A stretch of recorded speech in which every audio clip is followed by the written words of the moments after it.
కార్తీక మాసం మాస శివరాత్రి పర్వదినాన పురస్కరించుకుని కిర్లంపూడి దొరగారి గ్రౌండ్ నందు మాస శివరాత్రి కమిటీ ఆధ్వర్యంలో 1,00,000 రుద్రాక్షలతో అర్చన జరిగింది.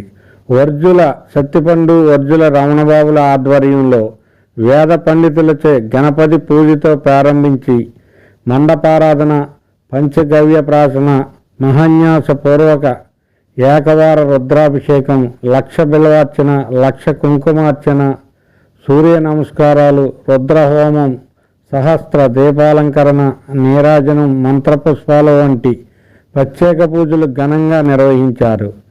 కిర్లంపూడి, చిల్లంగి, జగపతినగరం సహా వివిధ గ్రామాల నుండి భారీగా తరలివచ్చిన భక్తులకు ఏ విధమైన ఇబ్బంది లేకుండా కమిటీ వారు ప్రత్యేక ఏర్పాట్లు చేసి అన్న సమారాధన కార్యక్రమం నిర్వహించారు.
Pak.